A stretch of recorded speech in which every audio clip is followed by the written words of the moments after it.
설날은 음력 1월 1일로 한 해의 첫째 날을 뜻합니다. 설의 어원을 살펴보면 동국여 지승남에 나와 있듯이 몸을 삼간다라는 뜻이 담겨 있습니다. 또한 본래 처음을 뜻하고 으뜸을 뜻하는 말에서 비롯된 것으로 전해지기도 합니다. 예전에는 설날 이른 아침에 복조리로 걸었습니다. 복조리는 설날 이른 아침에 벽에 걸어 놓는 조리를 말하는데, 조리는 대나무나 쌀이가지의 속대를 엮어 만들어 쌀을 이는 용구이지요. 조리를 이뤄 그의 복을 취한다고 하여 복 들어오는 조리라는 뜻에서 복조리라고 불렀습니다. 설날에 장만한 복조리를 1년 내내 쓰게 되지만 강 쪽 구석이나 대청 한 귀퉁이에 그대로 걸어 두기도 합니다. 이는 갈퀴로 복을 끌어들여 복조리 속에 담는다는 뜻이랍니다. 복조리를 걸어 둘 때에는 그 안에 동전을 넣어 두기도 하는데, 그것은 재물이 모인다고 믿는 데서 기인한 것이지요. 이날은 설빔으로 몸단장을 하고 나서 조상들께 차례를 올리고 아침 일찍 성묘를 다녀와 집안 어른들과 마을 어른들께 세배를 하고 덕담을 듣는 날입니다. 오늘은 설날 의미와 덕담, 차례 지내기 등 대한 의미를 알아보고자 합니다. 가족과 함께하는 따뜻하고 정겨운 설 명절이 되시길 바랍니다. 설날 아침에 일찍 일어나서 세수를 하고 새로 지은 옷을 입는데, 이 옷을 설빔 또는 설비음이라고 합니다. 설빔으로 어린이들은 색동저고리를 입는데 이것을 까치 저고리라고 합니다. 옛날에 어른은 두루마기 도포를 비롯하여 버선, 데님, 행정까지 한 벌을 하며 가지저고리에는 새솜을 넣어 엄동설 안에도 추위를 모르게 했습니다. 아이들은 아이들대로 한 벌을 마련하여 색동옷으로 곱게 단장합니다. 어른은 징을 박은 가죽신 또는 미투리를 신고, 여자는 꽃신 또는 꽃 미투리를 신기도 했는데, 서민층에서는 고운 집신을 신는 것이 통례였습니다. 이렇게 온 집안 식구가 설빔으로 갈아입은 다음에 차례에 들어갔습니다. 세배는 본래 하늘의 신에게 무사고를 기원하며 절을 하던 것에서 출발합니다. 하늘을 향해 절을 올리며 존경심을 표출하던 것이 우설은에 대한 존경심을 나타내는 풍속으로 변한 것이 세배입니다. 세배는 섣달 금음 정초에 친족과 우설은을 찾아가서 문안하는 뜻을 올리는 이례적인 인사로서 새해를 맞이하여 정월 초하루를 시작으로 정초에 하는 세배를 새세배라고 합니다. 섣달 금음날 한 해가 저물어 감을 아쉬워하며 올리며 세배는 묵은 세배라고 합니다. 세배는 새해를 맞아 정초에 우설은께 드리는 이례적인 문안 인사이자 새해를 맞아 심신을 바로하고 새 출발을 다짐한다는 뜻이 담겨 있습니다. 오늘은 청룡의 해, 우리 고유 명절인 설날을 앞두고 세배와 덕담의 의미, 차례상 차림, 절하는 법 등에 대한 지혜를 말씀드리겠습니다. 세배란 정초에 우설은께 하는 절을 말합니다. 설날의 세배는 새해를 맞이하여 심신을 일신하고 새 출발을 다짐하는 뜻을 담고 있어 세수를 하고 새 옷을 갈아입고 나서 인사를 올립니다. 따라서 말끔히 몸을 씻고 새 옷으로 갈아입고 나서 경건한 마음으로 세배를 올리는 것입니다. 세배 풍습은 우리 민족이 윗사람을 존경하고 예의를 귀중히 여긴 데서 생겨난 풍습입니다. 집안의 어른이신 할아버지, 할머니, 부모, 친척 등에게 차례대로 절을 하고 새해 첫 인사를 드리는 것입니다. 설날 세배는 집안의 어른들에게 먼저 하고 성묘를 한 뒤 일가 친척들에게 세배를 다닙니다.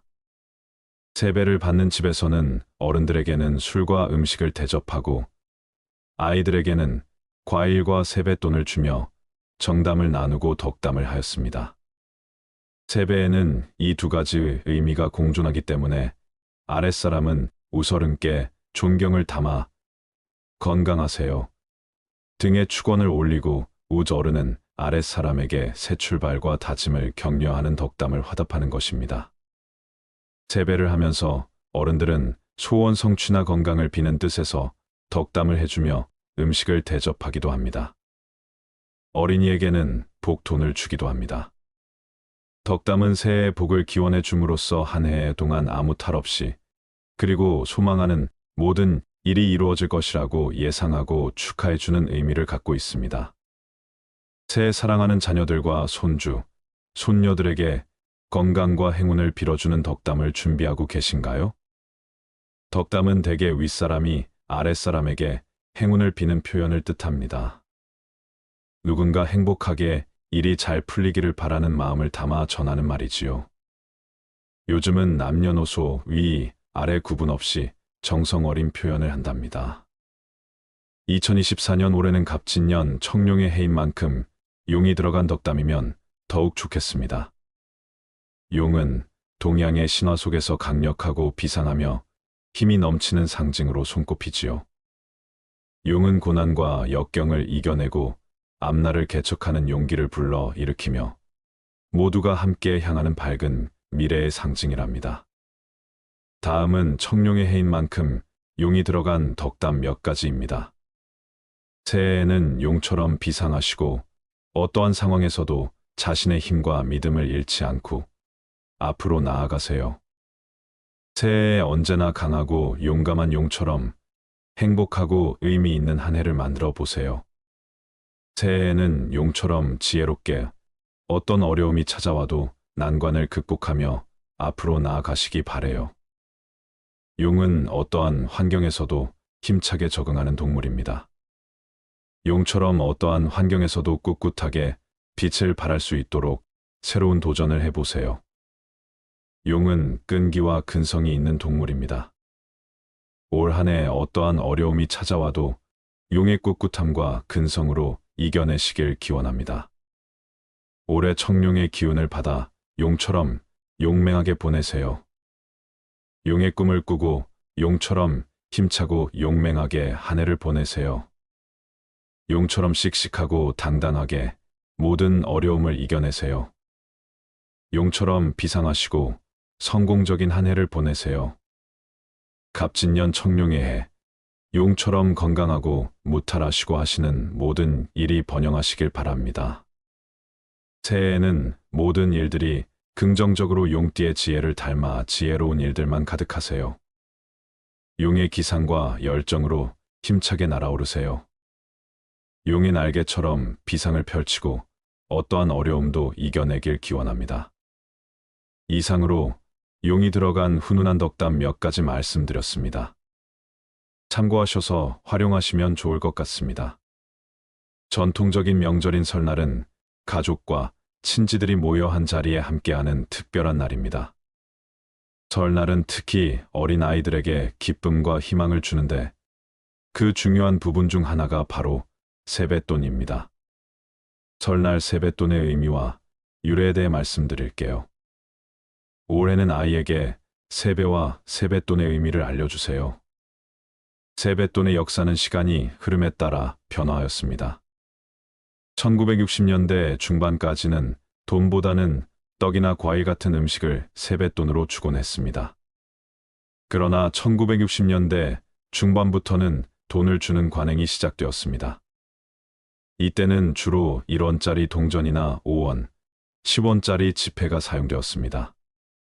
화폐 개혁 이후에는 1000원짜리 지폐를 세뱃돈으로 주는 경우가 많아졌다고 해요. 세뱃돈의 유래에는 여러 가지 설이 있습니다. 세뱃돈은 결혼을 하지 않은 자녀에게 붉은색 봉투에 약간의 돈을 많이 벌라는 의미로 주던 풍습에서 시작됐다고 합니다. 과거 우리나라에서는 세뱃돈을 주기보다는 과일이나 떡을 싸 주었는데 점점 시간이 지나면서 세뱃돈으로 바뀌었다고 합니다. 세뱃돈의 의미에는 호주머니에 1년 내내 돈이 떨어지지 말라는 뜻으로 세뱃돈을 돈의 씨앗이라고 생각하고 1년 동안 많이 불리라는 의미도 전해진다고 합니다. 세뱃돈은 악귀와 불운을 물리친다는 의미를 가지고 있었던 것으로 알려져 있습니다. 또한 조선 말기에는 세배 후 과일이나 떡을 주던 문화에서 돈을 주는 문화로 변화한 사례도 있습니다. 세뱃돈의 적정 금액은 경제적 상황, 지역, 문화 등에 따라 다를 수 있습니다. 따라서 가족 간의 관습과 협의를 통해 적절한 세뱃돈 금액을 결정하는 것이 중요합니다. 세뱃돈은 그 자체로 풍요와 행복을 상징하는 중요한 명절 문화입니다. 이를 통해 가족과 친지들 간의 유대감을 높이고 희망과 축복을 나누는 소중한 순간이 됩니다. 설날이 다가올 때마다 세뱃돈의 의미와 변화에 대해 생각해보며 가족과 함께 특별한 시간을 보내는 것이 어떨까요? 다음은 세배하는 법을 자세히 알려드릴게요. 먼저, 남자가 세배하는 법입니다. 먼저 남자는 왼손이 오른손 위로 포개 잡습니다. 그 다음 공수하고 어른을 향해 서주세요. 공수한 손을 눈높이까지 올렸다고 내리면서 허리를 굽혀 공수한 손을 바닥에 짚어주세요. 왼쪽 무릎을 먼저 꿇고 오른쪽 무릎을 꿇어 엉덩이를 깊이 내려앉아 주세요. 팔꿈치를 바닥에 붙이며 이마를 공수한 손등 가까이에 대주세요. 이때 엉덩이가 들리면 안 된답니다. 잠시 머물러 있다가 머리를 들어 팔꿈치를 펴고 오른쪽 무릎을 세워 공수한 손을 바닥에서 떼어 오른쪽 무릎 위를 짚고 일어나 주세요. 공수한 손을 눈높이까지 올렸다가 내린 후 목례를 해주세요. 다음은 여자가 세배하는 법입니다. 먼저 여자는 오른손을 왼손 위로 포개 잡습니다. 공수한 손을 들어 어깨 높이만큼 올리고 시선을 손등을 봐주세요. 왼쪽 무릎을 먼저 꿇고 오른쪽 무품을 가지런히 꿇은 후 엉덩이를 깊이 내려앉아 주세요. 윗몸을 45도 앞으로 굽힌 후 잠시 머물러 있다가 윗몸을 일으켜 주세요. 오른쪽 무릎을 먼저 세우고 일어나 두 발을 모은 후 올렸던 두 손을 내려 공수한 후 가볍게 목례를 해주세요. 다음은 차례 지내기에 대해 말씀드리고자 합니다. 차례는 윗사람을 존경하던 풍습의 연장으로서 집안과 자손의 번영이 조상을 어떻게 위하는가에 따라 좌우된다고 생각한 조상 숭배관념에서 나온 행사와 동시에 돌아간 조상들을 잊지 않고 새해를 맞으면서 세배를 드리는 형식의 제사라고 할 수 있습니다. 차례를 지내는 제사에는 몇 가지 음식과 함께 반드시 떡국을 올려서 예로부터 설날 차례를 떡국 차례라고도 했습니다. 사실 명절에 지내는 것을 제사로 많이 알고 계시는데 제사는 고인의 기일에 하는 것이고 명절에 지내는 것을 차례라고 합니다. 제사는 돌아가신 분 1인을 모시고 차례는 집안의 모든 조상들을 모시는 것이라고 생각하면 쉽습니다. 제사는 조상님을 추모하여 지내는 기제사와 명절 제사가 있지요. 기제사와 차례의 차이점은 다음과 같습니다. 기제사는 조상이 돌아가신 밤에 지내고 차례는 낮에 지냅니다.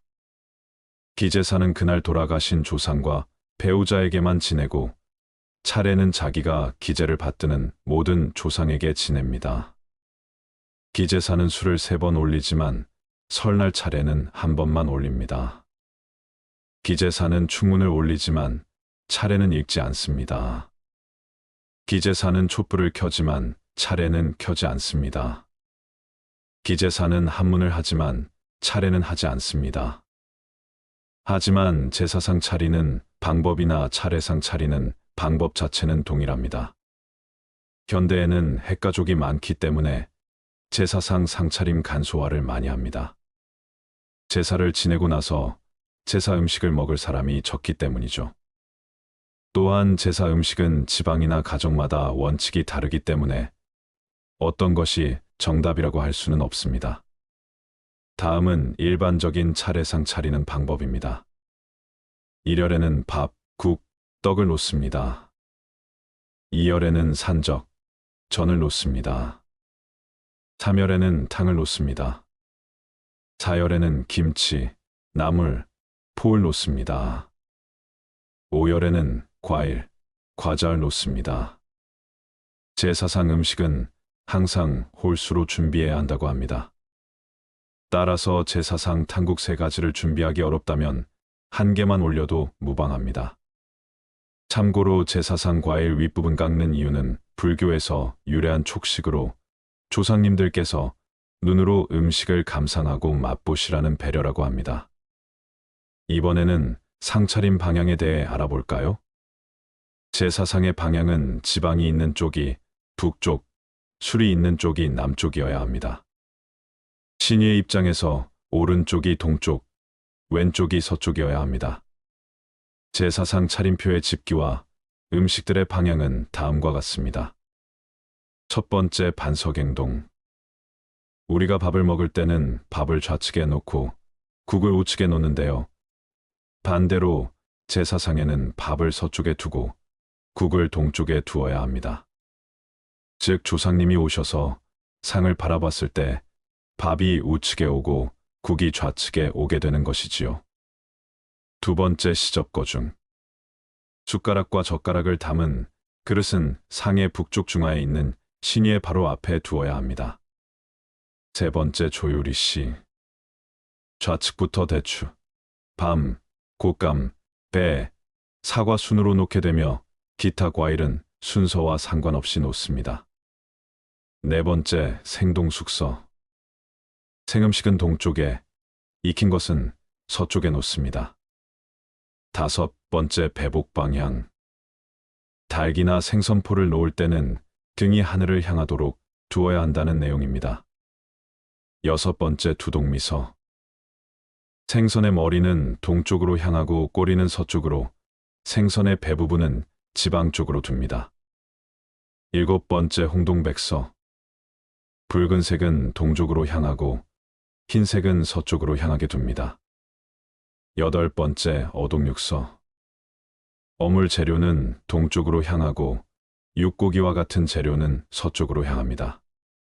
아홉 번째, 좌포우회. 포음식은 왼쪽으로, 해는 우측입니다. 열 번째, 좌면우병. 이열 좌측에 국수를 놓고 우측에 떡을 놓습니다. 11번째, 건좌수부. 마른 것은 왼쪽에 놓고 젖은 것은 오른쪽에 놓습니다. 다음은 차례상을 준비할 때 반드시 주의해야 할 음식들을 알려드릴게요. 첫 번째, 치로 끝나는 음식. 멸치, 꽁치처럼 치로 끝나는 생선은 하급, 어종으로 분류되어 제사상에 올리는 것은 조상님에 대한 예의가 아니라고 합니다. 고급 생선으로 분류되는 것은 기로 끝나는 생선이라고 하니 참고하시기 바랍니다. 두 번째, 복숭아, 마늘, 고춧가루. 이건 제사상 차리시는 분들 대부분이 알고 계신 사항인데요. 복숭아는 귀신을 쫓아내는 과일이라 혼이 오지 못하게 한다 하여 제사상에 올리지 않습니다. 마늘과 고춧가루 역시 같은 이유로 제사 음식에 사용하지 않습니다. 세 번째, 짝수 음식. 올수가 길한 숫자로 여겨 제사상에 올리는 음식은 짝수로 올리지 않는다고 합니다. 단십은 3과 7이 합쳐진 것이라 올려도 된다 합니다. 네 번째, 비늘 없는 생선. 비늘 없는 생선은 부정하다고 여겼다고 합니다. 다음은 차례 지내는 순서에 대해 말씀드리겠습니다. 차례는 강신, 참신, 헌작, 삽시정저, 시립, 사신, 철상, 음복 순으로 진행합니다. 참고로 신주를 모시는 가정이나 묘지에서는 참신을 먼저 하고 강신합니다. 첫 번째, 강신. 모든 참석자가 제사상 앞에 나란히 서면 제주는 향을 피우고 집사가 잔에 술을 부어준다. 제주는 술을 모삭그릇에 3번에 걸쳐 나눠 비운다. 이때 왼손으로는 잔 받침대를, 오른손으로는 잔을 잡는다. 이후 제주가 2번 절한다. 두 번째, 참신. 모두가 절을 2번 한다. 세 번째, 헌작. 제주가 조상에게 술을 올린다. 기제사와 달리 상 위에 올린 잔에 바로 술을 따르는 것이 일반적이다. 네 번째, 삽시정저. 숟가락은 밥떡국에 꽂거나 넣는다. 이때 숟가락 바닥 안쪽이 동쪽으로 가게 한다. 젓가락은 자루가 서쪽으로 가도록 가지런히 정돈의 시접 위에 걸친다. 지방에 따라선 시접 위가 아니라 어적 또는 육적 위에 가지런히 옮기기도 한다. 다섯 번째, 시립. 모든 사람이 잠시 공손하게 서 있는다. 묵념하기도 한다. 6번째 사신. 수저를 거둔다. 7번째 철상. 상을 치우고 음식을 나누어 먹는다. 제사상 상차림이 간소화되었다지만 평소 요리를 잘하지 않는 현대인에게는 참 어렵고 절차도 복잡합니다. 살아계신 부모님께도 효를 다했던 조상님들이라 그런지 정말 하나하나 다 정성스럽다는 생각도 듭니다. 하지만 제사상 차리기가 어렵다면 간소한 제사상으로 하거나 제사 음식 주문을 하는 것도 나쁘지 않다고 생각합니다. 중요한 것은 돌아가신 분이나 조상님들을 떠올리며 감사하고 본받아 잘 살려는 마음이지 않을까요? 요즘엔 시대가 변한 만큼 제사상에 피자나 통닭 등 평소 즐겨 드셨던 음식을 올리는 경우도 많다고 하는데요. 전통을 따르는 것도 중요하지만 지금 우리를 있게 해준 조상님을 공경하고 감사하고 고마움의 마음가짐이 더욱더 중요하지 않을까 생각됩니다. 마음과 정성만큼 중요한 것은 없을 테니까요. 조금이나마 도움이 되셨길 바라며 가족과 함께 즐거운 명절 되시기 바랍니다. 언제부턴가 명절 스트레스라는 말이 당당한 공식용어로 쓰이고 있습니다.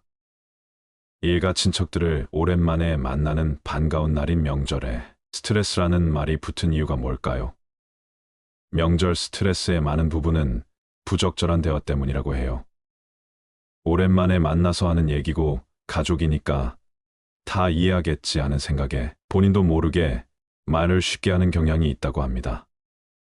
그렇다면 오랜만에 만난 가족, 친척과 뒤끝 없이 헤어질 수 있는 대화법은 없을까요? 덕담 혹은 배려랍시고 하는 말이 오히려 변화된 젊은 사람들의 가치관에 반해 마음을 상하게 하고 관계를 소원하게 할 수 있지만 정작 말을 한 본인은 그걸 잘 모른다고 합니다. 간만에 봤으니 신상이 궁금하여 오래 질문을 많이 하게 되지요. 하지만 곤란해할 수 있는 질문은 하지 않는 게 좋습니다. 특히 예민할 수 있는 사항이면 더욱 그러하지요. 가족들 간에도 주의해야 하는 대화 주제로 정치, 성적, 체중, 외모, 결혼, 취업, 임신 등이 대표적으로 꼽혔는데 공통점은 상대가 불편하게 여긴다는 것입니다.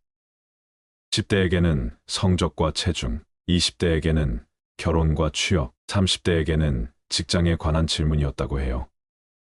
이런 주제들은 상대방에게 민감하게 여겨지는 주제라 삼가는 게 좋겠습니다. 상대가 민감하게 생각하는 문제를 아무런 거리낌 없이 얘기하거나 공감하지 못하는 대화에서 스트레스는 시작됩니다. 오늘은 명절에 절대로 하면 안 되는 말 8가지를 말씀드릴게요.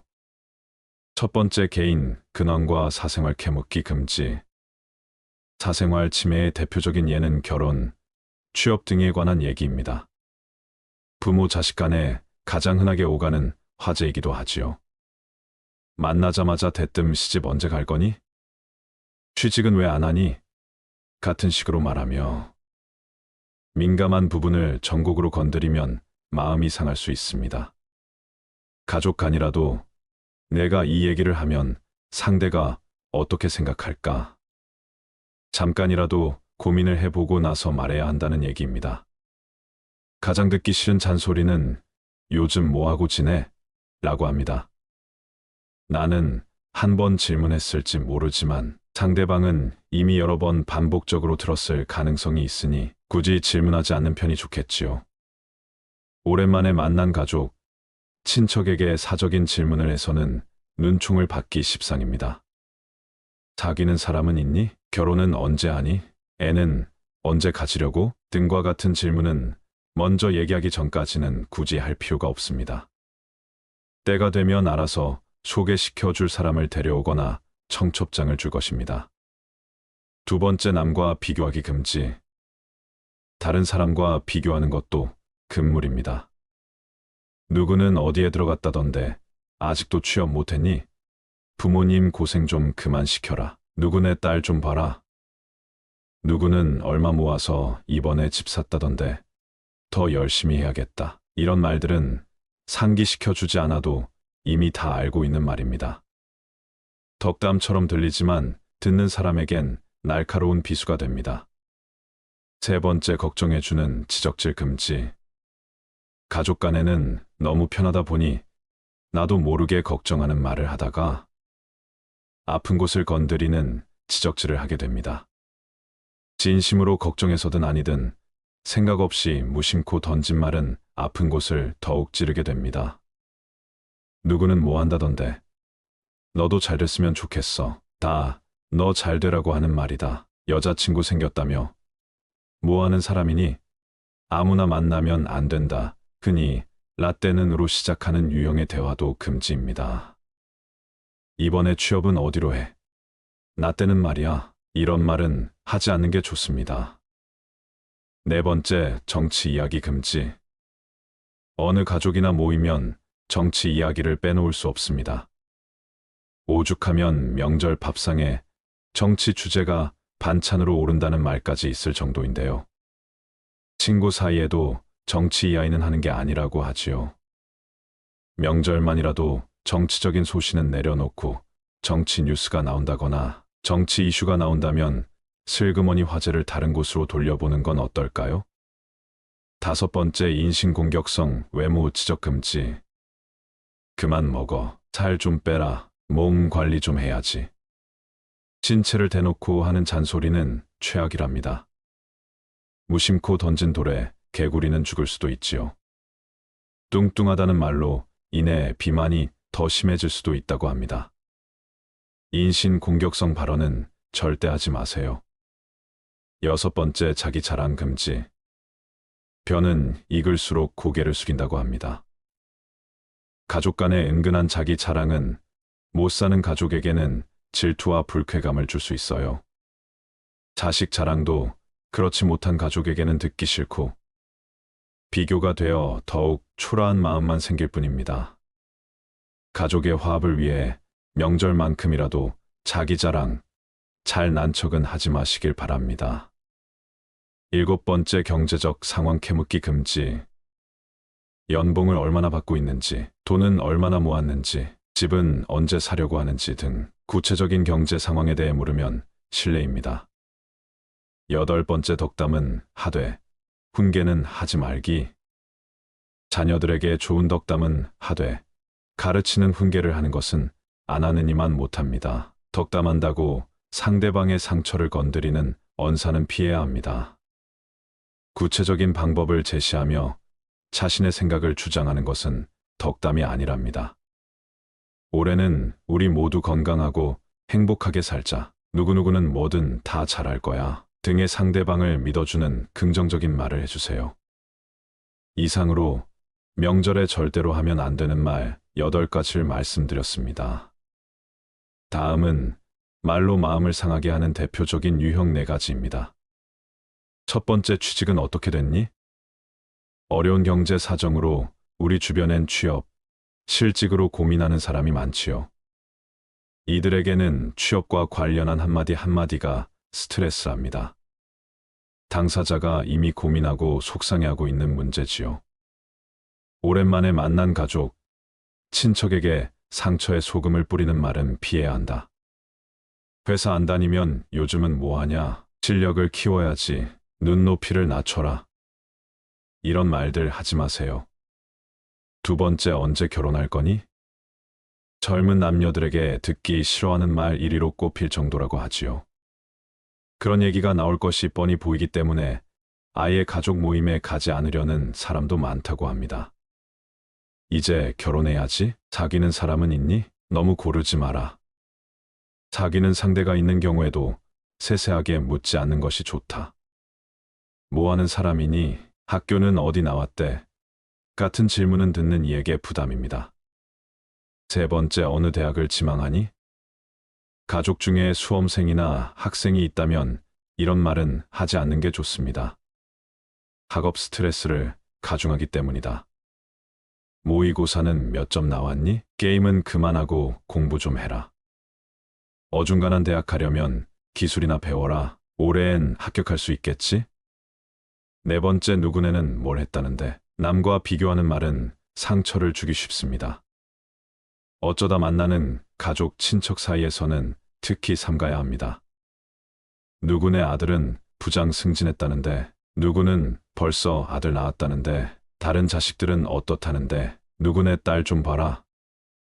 누구네는 명문대 진학했는데 벌써 자기 집을 장만했다더라. 명절뿐 아니라 평소에도 비교하는 말은 하지 마세요. 이상으로 마음을 상하게 하는 대표적인 4가지 유형을 말씀드렸습니다. 사실 명절 아니면 얼굴 볼 기회가 적은 현대사회에서 나름 관계를 강화하는 가벼운 질문이나 관심, 그리고 덕담은 어쩌면 당연할 수 있지만 상황이 여의치 않은 상대에게 한다면 오히려 관계를 망치게 할 수 있으니 조심하시기 바랍니다. 다음은 명절의 나이든 연장자가 반드시 지켜야 할 덕목 3가지입니다. 첫째는 호기심에 따른 말 절제하기입니다. 오래간만에 가족, 친척을 봤으니 신상이 궁금하여 오래 호기심이 생겨 질문을 많이 하게 되지요. 하지만 아무리 연장자라도 곤란해할 수 있는 질문은 하지 마세요. 말하는 방식을 한번 변화시켜 보세요. 예를 들면 부모가 결혼을 안 하고 있는 자식을 오랜만에 만나 너는 왜 결혼을 안 하니? 언제 할 거니? 라고 합니다. 부모는 그러면서 걱정되기 때문에 이런 말을 한다는 걸 잘 이해하겠지라고 생각하지만 자식은 왜 나를 괴롭히지? 라고 생각할 가능성이 큽니다. 사람은 말하는 사람의 심리까지 헤아려 가면서 이해하기보다는 들리는 말만 가지고 이해하는 경우가 많기 때문입니다. 이럴 때는 너의 결혼 소식을 고대하고 있단다라는 식으로 걱정하는 마음을 은근히 내비치는 정도가 적당합니다. 이런 대화가 오가는 근본적인 원인 중 하나는 부모 자식 사이나 형제, 자매 사이에서 서로를 독립적인 객체로 인정하지 않는 사고방식이지요. 과도하게 감정이입을 해 자식이나 형제를 자신의 분신으로 생각하고 자신의 뜻대로 하길 강요하면서 그게 상대가 잘 되는 길이라고 생각하는 식입니다. 둘째는 상대방의 처지를 인식하기입니다. 무엇보다 중요한 것은 가족, 친지의 사정을 사전에 파악하는 것입니다. 상대를 잘 알아야 좋은 대화가 오가겠지요. 예를 들면 사촌이 사업이 잘 안 돼서 집을 팔았는데 그 사실을 모르고 사촌 앞에서 이번에 내가 넓은 집으로 이사를 했다는 등 이런 시기에 사업을 하면 안 된다는 등의 이야기를 하면 아무리 친한 사이라도 마음이 상하기 십상입니다. 명절 전에 일가 친척들이 어떤 상황에 있는지 조심스럽게 파악해서 할 말, 안 할 말을 눈치껏 기억해야 하는 이유입니다. 셋째는 차별하지 말기입니다. 특히 여자가 말이야, 남자가 말이야 같은 차별적 표현이나 행동은 요즘 젊은 특히 세대들에게 큰 반감을 일으킬 수 있습니다.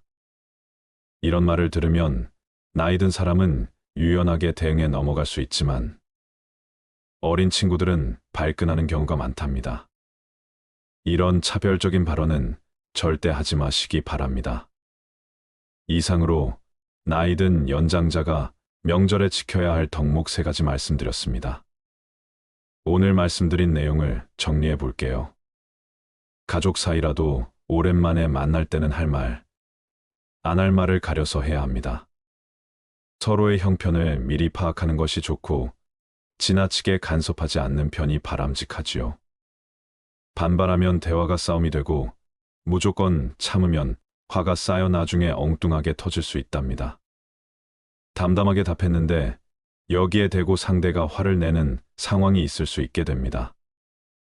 우리나라 사람들은 특히 가족 간의 갈등 상황에 말로 대처하는데 서투릅니다. 서로 감정을 상하게 하지 않으면서 의사표현을 하는 법을 연습해 두는 편이 좋습니다. 말에도 연습이 필요하답니다. 예를 들면 취직은 언제 할 거니? 라는 질문에는 저도 열심히 노력하고 있습니다. 기쁜 소식 전해드리지 못해서 저도 죄송하게 생각합니다라는 식으로 차분하게 답하는 법을 연습해 두면 좋을 것 같습니다. 명절 때일수록 세대 간의 차이를 인정하고 불편한 이야기를 삼가야 합니다. 한국인 특유의 정에 대한 정의가 세대에 따라 다르다는 것을 인정해야 합니다.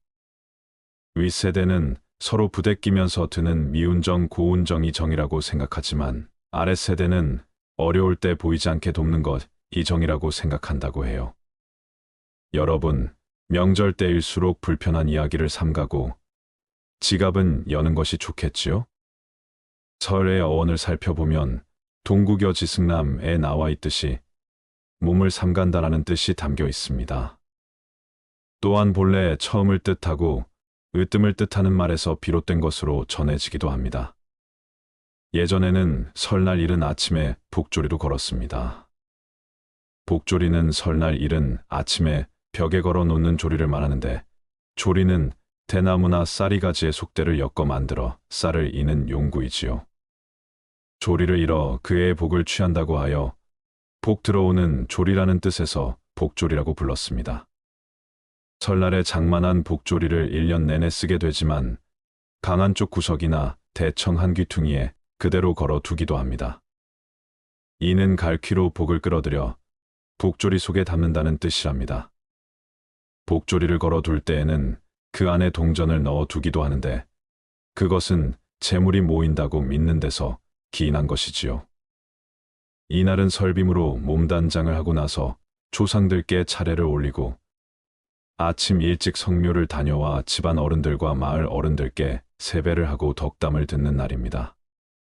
설날 아침에 일찍 일어나서 세수를 하고 새로 지은 옷을 입는데, 이 옷을 설빔 또는 설비음이라고 합니다.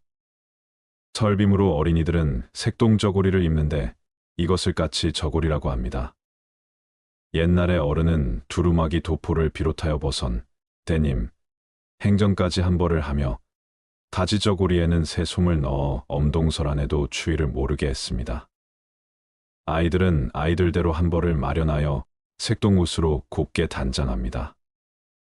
어른은 징을 박은 가죽신 또는 미투리를 신고, 여자는 꽃신 또는 꽃 미투리를 신기도 했는데, 서민층에서는 고운 집신을 신는 것이 통례였습니다. 이렇게 온 집안 식구가 설빔으로 갈아입은 다음에 차례에 들어갔습니다. 세배는 본래 하늘의 신에게 무사고를 기원하며 절을 하던 것에서 출발합니다. 하늘을 향해 절을 올리며 존경심을 표출하던 것이 우서른에 대한 존경심을 나타내는 풍속으로 변한 것이 세배입니다. 세배는 섣달 금음 정초에 친족과 우서른을 찾아가서 문안하는 뜻을 올리는 이례적인 인사로서 새해를 맞이하여 정월 초하루를 시작으로 정초에 하는 세배를 새세배라고 합니다. 섣달 금음날 한 해가 저물어 감을 아쉬워하며 올리며 세배는 묵은 세배라고 합니다. 세배는 새해를 맞아 정초에 우서른께 드리는 이례적인 문안 인사이자 새해를 맞아 심신을 바로하고 새 출발을 다짐한다는 뜻이 담겨 있습니다. 오늘은 청룡의 해, 우리 고유 명절인 설날을 앞두고 세배와 덕담의 의미, 차례상 차림, 절하는 법 등에 대한 지혜를 말씀드리겠습니다. 세배란 정초에 우서른께 하는 절을 말합니다. 설날의 세배는 새해를 맞이하여 심신을 일신하고 새 출발을 다짐하는 뜻을 담고 있어 세수를 하고 새 옷을 갈아입고 나서 인사를 올립니다. 따라서 말끔히 몸을 씻고 새 옷으로 갈아입고 나서 경건한 마음으로 세배를 올리는 것입니다. 세배 풍습은 우리 민족이 윗사람을 존경하고 예의를 귀중히 여긴 데서 생겨난 풍습입니다. 집안의 어른이신 할아버지, 할머니, 부모, 친척 등에게 차례대로 절을 하고 새해 첫 인사를 드리는 것입니다. 설날 세배는 집안의 어른들에게 먼저 하고 성묘를 한 뒤 일가 친척들에게 세배를 다닙니다. 세배를 받는 집에서는 어른들에게는 술과 음식을 대접하고 아이들에게는 과일과 세뱃돈을 주며 정담을 나누고 덕담을 하였습니다. 세배에는 이 두 가지의 의미가 공존하기 때문에 아랫사람은 우서른께 존경을 담아 건강하세요 등의 축원을 올리고 우저른은 아랫사람에게 새 출발과 다짐을 격려하는 덕담을 화답하는 것입니다. 세배를 하면서 어른들은 소원 성취나 건강을 비는 뜻에서 덕담을 해주며 음식을 대접하기도 합니다. 어린이에게는 복돈을 주기도 합니다. 덕담은 새해의 복을 기원해 줌으로써 한 해 동안 아무 탈 없이 그리고 소망하는 모든 일이 이루어질 것이라고 예상하고 축하해 주는 의미를 갖고 있습니다. 새해 사랑하는 자녀들과 손주, 손녀들에게 건강과 행운을 빌어주는 덕담을 준비하고 계신가요? 덕담은 대개 윗사람이 아랫사람에게 행운을 비는 표현을 뜻합니다. 누군가 행복하게 일이 잘 풀리기를 바라는 마음을 담아 전하는 말이지요. 요즘은 남녀노소 위, 아래 구분 없이 정성 어린 표현을 한답니다. 2024년 올해는 갑진년 청룡의 해인 만큼 용이 들어간 덕담이면 더욱 좋겠습니다. 용은 동양의 신화 속에서 강력하고 비상하며 힘이 넘치는 상징으로 손꼽히지요. 용은 고난과 역경을 이겨내고 앞날을 개척하는 용기를 불러 일으키며 모두가 함께 향하는 밝은 미래의 상징이랍니다. 다음은 청룡의 해인 만큼 용이 들어간 덕담 몇 가지입니다. 새해에는 용처럼 비상하시고 어떠한 상황에서도 자신의 힘과 믿음을 잃지 않고 앞으로 나아가세요. 새해에 언제나 강하고 용감한 용처럼 행복하고 의미 있는 한 해를 만들어 보세요. 새해에는 용처럼 지혜롭게 어떤 어려움이 찾아와도 난관을 극복하며 앞으로 나아가시기 바래요. 용은 어떠한 환경에서도 힘차게 적응하는 동물입니다. 용처럼 어떠한 환경에서도 꿋꿋하게 빛을 발할 수 있도록 새로운 도전을 해보세요. 용은 끈기와 근성이 있는 동물입니다. 올 한 해 어떠한 어려움이 찾아와도 용의 꿋꿋함과 근성으로 이겨내시길 기원합니다. 올해 청룡의 기운을 받아 용처럼 용맹하게 보내세요. 용의 꿈을 꾸고 용처럼 힘차고 용맹하게 한 해를 보내세요. 용처럼 씩씩하고 당당하게 모든 어려움을 이겨내세요. 용처럼 비상하시고 성공적인 한 해를 보내세요. 갑진년 청룡의 해, 용처럼 건강하고 무탈하시고 하시는 모든 일이 번영하시길 바랍니다. 새해에는 모든 일들이 긍정적으로 용띠의 지혜를 닮아 지혜로운 일들만 가득하세요. 용의 기상과 열정으로 힘차게 날아오르세요. 용의 날개처럼 비상을 펼치고 어떠한 어려움도 이겨내길 기원합니다. 이상으로 용이 들어간 훈훈한 덕담 몇 가지 말씀드렸습니다. 참고하셔서 활용하시면 좋을 것 같습니다. 전통적인 명절인 설날은 가족과 친지들이 모여 한 자리에 함께하는 특별한 날입니다. 설날은 특히 어린 아이들에게 기쁨과 희망을 주는데 그 중요한 부분 중 하나가 바로 세뱃돈입니다. 설날 세뱃돈의 의미와 유래에 대해 말씀드릴게요. 올해는 아이에게 세배와 세뱃돈의 의미를 알려주세요. 세뱃돈의 역사는 시간이 흐름에 따라 변화하였습니다. 1960년대 중반까지는 돈보다는 떡이나 과일 같은 음식을 세뱃돈으로 주곤 했습니다. 그러나 1960년대 중반부터는 돈을 주는 관행이 시작되었습니다. 이때는 주로 1원짜리 동전이나 5원, 10원짜리 지폐가 사용되었습니다. 화폐 개혁 이후에는 1000원짜리 지폐를 세뱃돈으로 주는 경우가 많아졌다고 해요. 세뱃돈의 유래에는 여러 가지 설이 있습니다.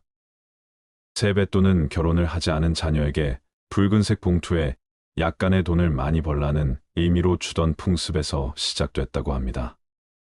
과거 우리나라에서는 세뱃돈을 주기보다는 과일이나 떡을 싸 주었는데 점점 시간이 지나면서 세뱃돈으로 바뀌었다고 합니다.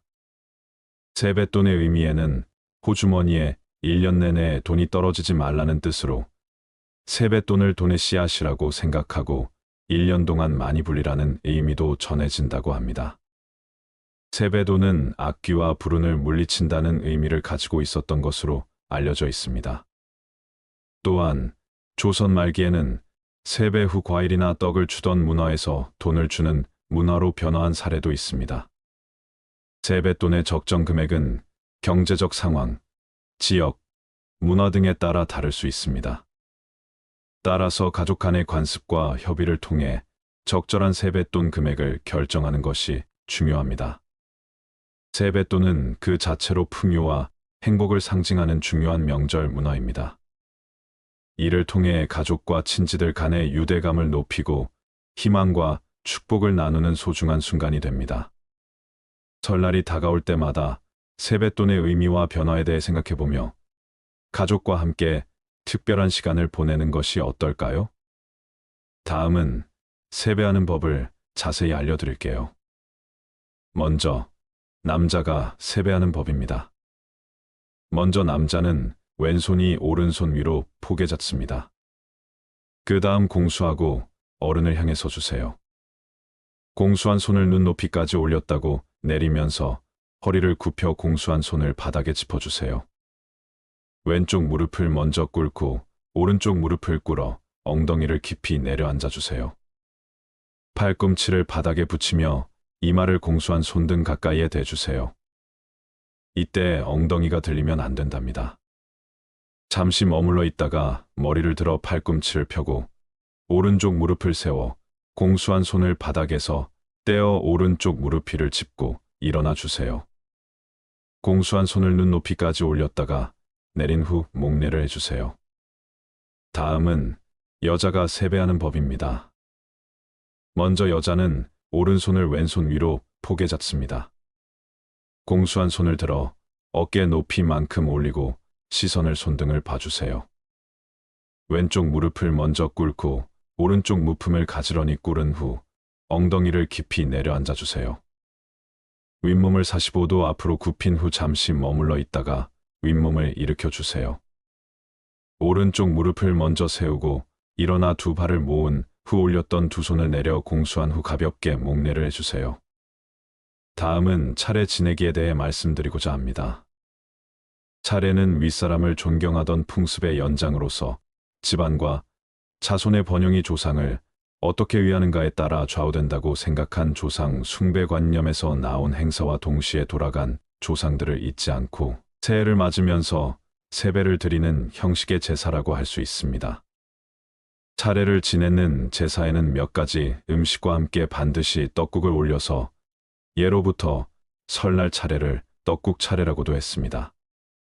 사실 명절에 지내는 것을 제사로 많이 알고 계시는데 제사는 고인의 기일에 하는 것이고 명절에 지내는 것을 차례라고 합니다.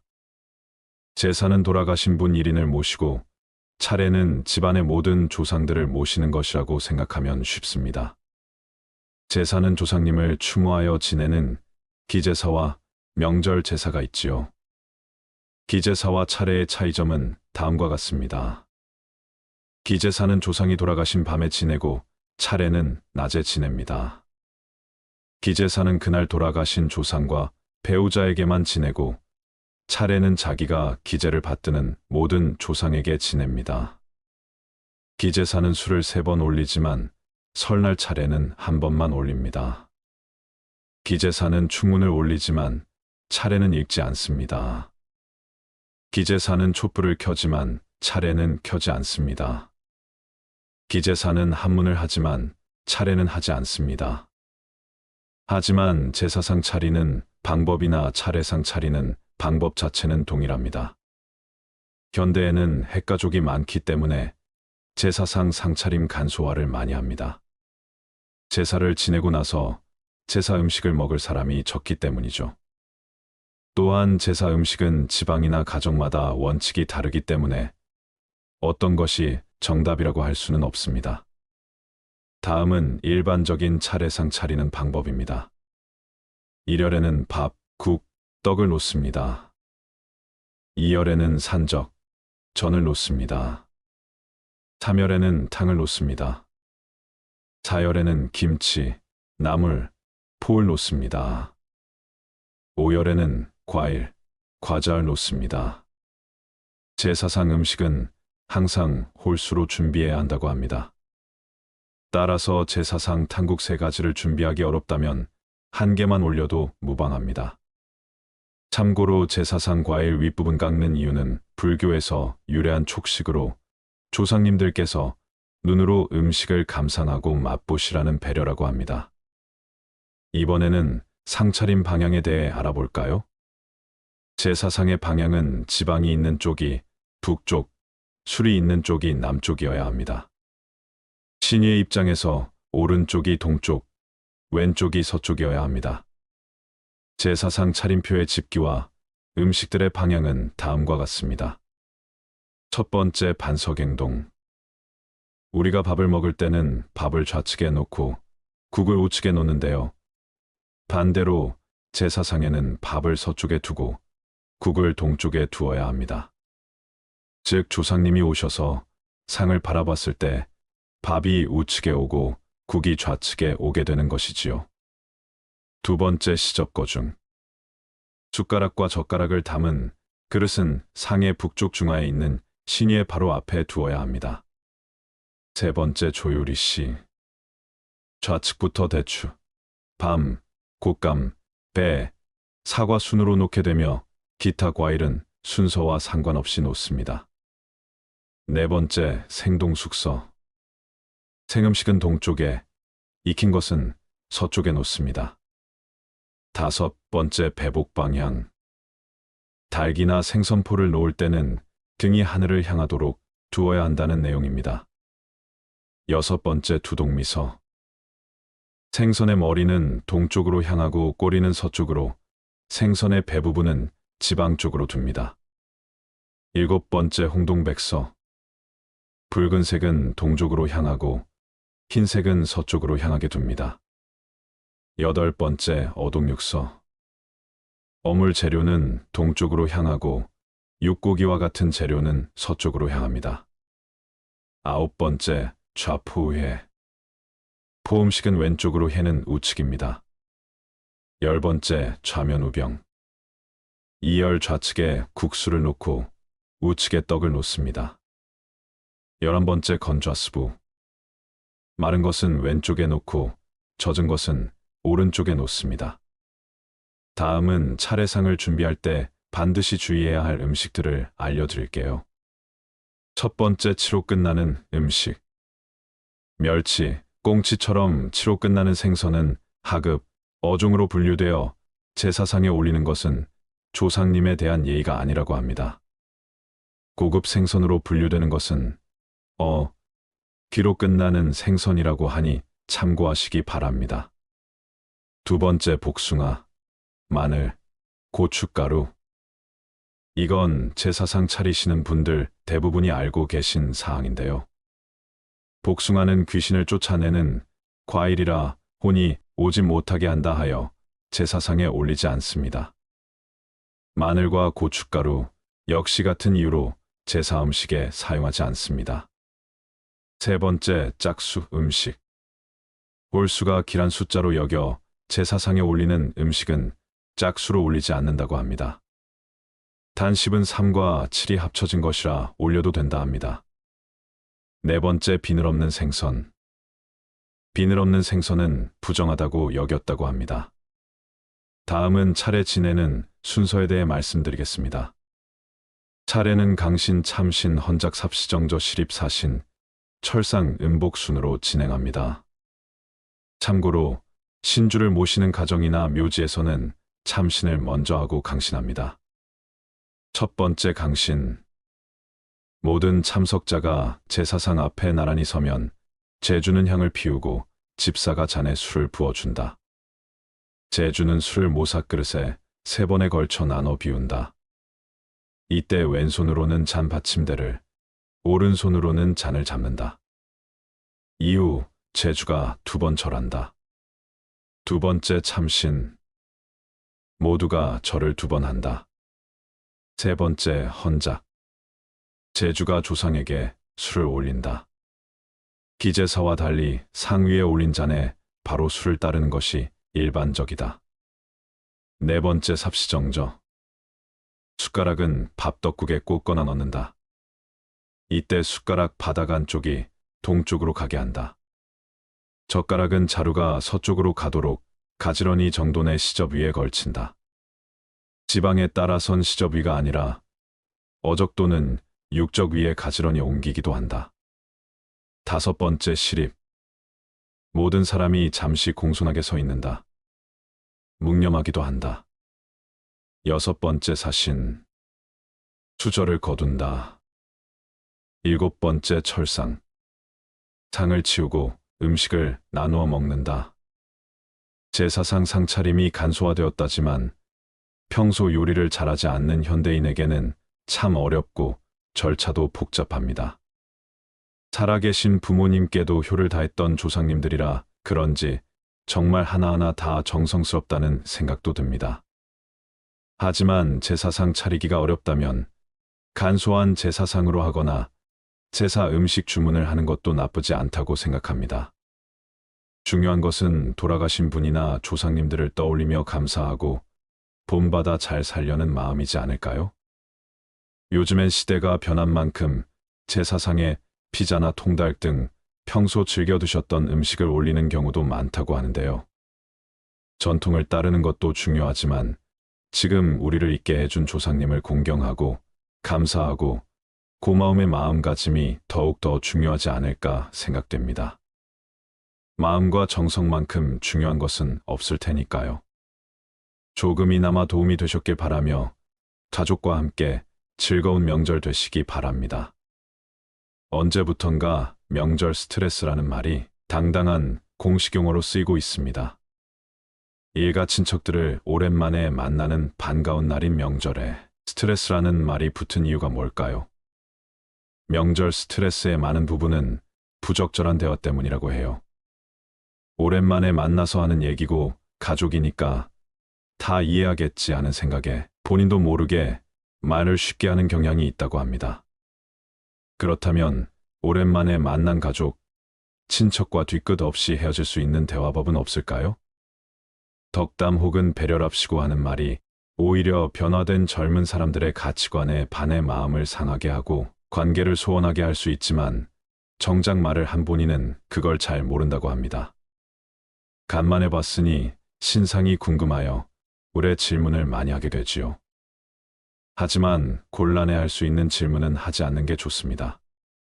특히 예민할 수 있는 사항이면 더욱 그러하지요.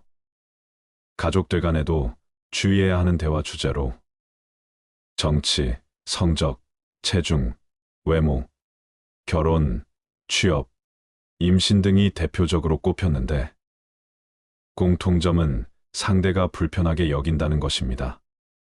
10대에게는 성적과 체중, 20대에게는 결혼과 취업, 30대에게는 직장에 관한 질문이었다고 해요. 이런 주제들은 상대방에게 민감하게 여겨지는 주제라 삼가는 게 좋겠습니다.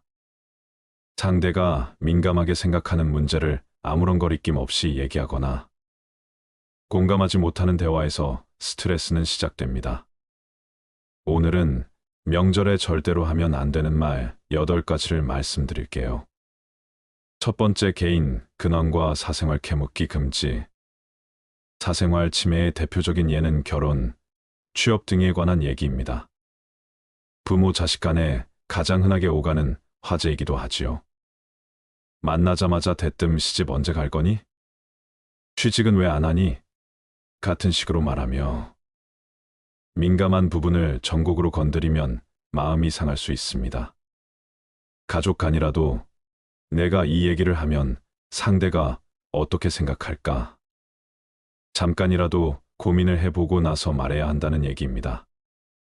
가장 듣기 싫은 잔소리는 요즘 뭐하고 지내? 라고 합니다. 나는 한 번 질문했을지 모르지만 상대방은 이미 여러 번 반복적으로 들었을 가능성이 있으니 굳이 질문하지 않는 편이 좋겠지요. 오랜만에 만난 가족, 친척에게 사적인 질문을 해서는 눈총을 받기 십상입니다. 사귀는 사람은 있니? 결혼은 언제 하니? 애는 언제 가지려고? 등과 같은 질문은 먼저 얘기하기 전까지는 굳이 할 필요가 없습니다. 때가 되면 알아서 소개시켜 줄 사람을 데려오거나 청첩장을 줄 것입니다. 두 번째, 남과 비교하기 금지. 다른 사람과 비교하는 것도 금물입니다. 누구는 어디에 들어갔다던데 아직도 취업 못했니? 부모님 고생 좀 그만 시켜라. 누구네 딸 좀 봐라. 누구는 얼마 모아서 이번에 집 샀다던데 더 열심히 해야겠다. 이런 말들은 상기시켜주지 않아도 이미 다 알고 있는 말입니다.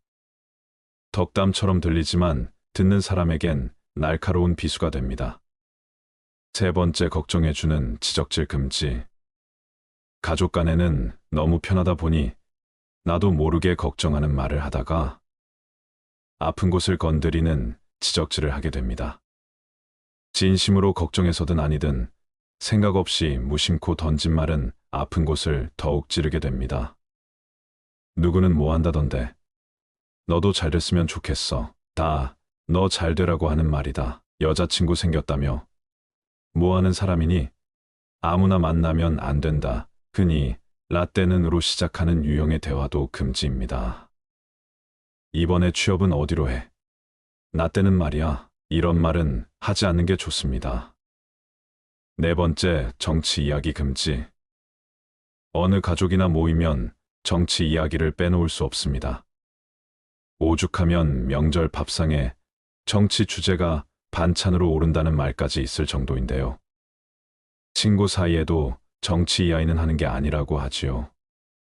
명절만이라도 정치적인 소신은 내려놓고 정치 뉴스가 나온다거나 정치 이슈가 나온다면 슬그머니 화제를 다른 곳으로 돌려보는 건 어떨까요? 다섯 번째, 인신공격성 외모 지적 금지. 그만 먹어. 살 좀 빼라. 몸 관리 좀 해야지. 신체를 대놓고 하는 잔소리는 최악이랍니다.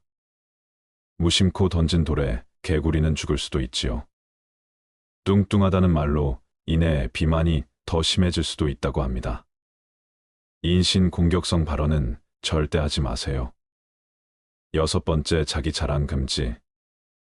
벼는 익을수록 고개를 숙인다고 합니다. 가족 간의 은근한 자기 자랑은 못 사는 가족에게는 질투와 불쾌감을 줄 수 있어요. 자식 자랑도 그렇지 못한 가족에게는 듣기 싫고 비교가 되어 더욱 초라한 마음만 생길 뿐입니다. 가족의 화합을 위해 명절만큼이라도 자기 자랑, 잘난 척은 하지 마시길 바랍니다. 일곱 번째, 경제적 상황 캐묻기 금지. 연봉을 얼마나 받고 있는지, 돈은 얼마나 모았는지, 집은 언제 사려고 하는지 등 구체적인 경제 상황에 대해 물으면 실례입니다. 여덟 번째, 덕담은 하되 훈계는 하지 말기. 자녀들에게 좋은 덕담은 하되 가르치는 훈계를 하는 것은 안 하느니만 못합니다. 덕담한다고 상대방의 상처를 건드리는 언사는 피해야 합니다. 구체적인 방법을 제시하며 자신의 생각을 주장하는 것은 덕담이 아니랍니다. 올해는 우리 모두 건강하고 행복하게 살자. 누구누구는 뭐든 다 잘할 거야. 등의 상대방을 믿어주는 긍정적인 말을 해주세요. 이상으로 명절에 절대로 하면 안 되는 말 8가지를 말씀드렸습니다. 다음은 말로 마음을 상하게 하는 대표적인 유형 4가지입니다. 첫 번째, 취직은 어떻게 됐니? 어려운 경제 사정으로 우리 주변엔 취업, 실직으로 고민하는 사람이 많지요. 이들에게는 취업과 관련한 한마디 한마디가 스트레스랍니다. 당사자가 이미 고민하고 속상해하고 있는 문제지요. 오랜만에 만난 가족, 친척에게 상처에 소금을 뿌리는 말은 피해야 한다. 회사 안 다니면 요즘은 뭐하냐? 실력을 키워야지. 눈높이를 낮춰라. 이런 말들 하지 마세요. 두 번째, 언제 결혼할 거니? 젊은 남녀들에게 듣기 싫어하는 말 1위로 꼽힐 정도라고 하지요. 그런 얘기가 나올 것이 뻔히 보이기 때문에 아예 가족 모임에 가지 않으려는 사람도 많다고 합니다. 이제 결혼해야지? 사귀는 사람은 있니? 너무 고르지 마라. 사귀는 상대가 있는 경우에도 세세하게 묻지 않는 것이 좋다. 뭐 하는 사람이니? 학교는 어디 나왔대? 같은 질문은 듣는 이에게 부담입니다. 세 번째, 어느 대학을 지망하니? 가족 중에 수험생이나 학생이 있다면 이런 말은 하지 않는 게 좋습니다. 학업 스트레스를 가중하기 때문이다. 모의고사는 몇 점 나왔니? 게임은 그만하고 공부 좀 해라. 어중간한 대학 가려면 기술이나 배워라. 올해엔 합격할 수 있겠지? 네 번째, 누구네는 뭘 했다는데. 남과 비교하는 말은 상처를 주기 쉽습니다. 어쩌다 만나는 가족, 친척 사이에서는 특히 삼가야 합니다. 누구네 아들은 부장 승진했다는데, 누구는 벌써 아들 낳았다는데, 다른 자식들은 어떻다는데, 누구네 딸 좀 봐라. 누구네는 명문대 진학했는데 벌써 자기 집을 장만했다더라. 명절뿐 아니라 평소에도 비교하는 말은 하지 마세요. 이상으로 마음을 상하게 하는 대표적인 4가지 유형을 말씀드렸습니다. 사실 명절 아니면 얼굴 볼 기회가 적은 현대사회에서 나름 관계를 강화하는 가벼운 질문이나 관심, 그리고 덕담은 어쩌면 당연할 수 있지만 상황이 여의치 않은 상대에게 한다면 오히려 관계를 망치게 할 수 있으니 조심하시기 바랍니다. 다음은 명절의 나이든 연장자가 반드시 지켜야 할 덕목 3가지입니다. 첫째는 호기심에 따른 말 절제하기입니다. 오래간만에 가족, 친척을 봤으니 신상이 궁금하여 오래 호기심이 생겨 질문을 많이 하게 되지요. 하지만 아무리 연장자라도 곤란해할 수 있는 질문은 하지 마세요. 말하는 방식을 한번 변화시켜 보세요. 예를 들면 부모가 결혼을 안 하고 있는 자식을 오랜만에 만나 너는 왜 결혼을 안 하니? 언제 할 거니? 라고 합니다. 부모는 그러면서 걱정되기 때문에 이런 말을 한다는 걸 잘 이해하겠지라고 생각하지만 자식은 왜 나를 괴롭히지? 라고 생각할 가능성이 큽니다. 사람은 말하는 사람의 심리까지 헤아려 가면서 이해하기보다는 들리는 말만 가지고 이해하는 경우가 많기 때문입니다. 이럴 때는 너의 결혼 소식을 고대하고 있단다라는 식으로 걱정하는 마음을 은근히 내비치는 정도가 적당합니다. 이런 대화가 오가는 근본적인 원인 중 하나는 부모 자식 사이나 형제, 자매 사이에서 서로를 독립적인 객체로 인정하지 않는 사고방식이지요. 과도하게 감정이입을 해 자식이나 형제를 자신의 분신으로 생각하고 자신의 뜻대로 하길 강요하면서 그게 상대가 잘 되는 길이라고 생각하는 식입니다. 둘째는 상대방의 처지를 인식하기입니다. 무엇보다 중요한 것은 가족, 친지의 사정을 사전에 파악하는 것입니다. 상대를 잘 알아야 좋은 대화가 오가겠지요. 예를 들면 사촌이 사업이 잘 안 돼서 집을 팔았는데 그 사실을 모르고 사촌 앞에서 이번에 내가 넓은 집으로 이사를 했다는 등 이런 시기에 사업을 하면 안 된다는 등의 이야기를 하면 아무리 친한 사이라도 마음이 상하기 십상입니다. 명절 전에 일가 친척들이 어떤 상황에 있는지 조심스럽게 파악해서 할 말, 안 할 말을 눈치껏 기억해야 하는 이유입니다. 셋째는 차별하지 말기입니다. 특히 여자가 말이야, 남자가 말이야 같은 차별적 표현이나 행동은 요즘 젊은 특히 세대들에게 큰 반감을 일으킬 수 있습니다. 이런 말을 들으면 나이 든 사람은 유연하게 대응해 넘어갈 수 있지만 어린 친구들은 발끈하는 경우가 많답니다. 이런 차별적인 발언은 절대 하지 마시기 바랍니다. 이상으로 나이 든 연장자가 명절에 지켜야 할 덕목 3가지 말씀드렸습니다. 오늘 말씀드린 내용을 정리해 볼게요. 가족 사이라도 오랜만에 만날 때는 할 말, 안 할 말을 가려서 해야 합니다. 서로의 형편을 미리 파악하는 것이 좋고 지나치게 간섭하지 않는 편이 바람직하지요. 반발하면 대화가 싸움이 되고 무조건 참으면 화가 쌓여 나중에 엉뚱하게 터질 수 있답니다. 담담하게 답했는데 여기에 대고 상대가 화를 내는 상황이 있을 수 있게 됩니다. 우리나라 사람들은 특히 가족 간의 갈등 상황에 말로 대처하는데 서투릅니다. 서로 감정을 상하게 하지 않으면서 의사표현을 하는 법을 연습해 두는 편이 좋습니다. 말에도 연습이 필요하답니다. 예를 들면 취직은 언제 할 거니? 라는 질문에는 저도 열심히 노력하고 있습니다. 기쁜 소식 전해드리지 못해서 저도 죄송하게 생각합니다라는 식으로 차분하게 답하는 법을 연습해 두면 좋을 것 같습니다. 명절 때일수록 세대 간의 차이를 인정하고 불편한 이야기를 삼가야 합니다. 한국인 특유의 정에 대한 정의가 세대에 따라 다르다는 것을 인정해야 합니다. 윗세대는 서로 부대끼면서 드는 미운 정, 고운 정이 정이라고 생각하지만 아랫세대는 어려울 때 보이지 않게 돕는 것, 이 정이라고 생각한다고 해요. 여러분, 명절 때일수록 불편한 이야기를 삼가고 지갑은 여는 것이 좋겠지요? 감사합니다.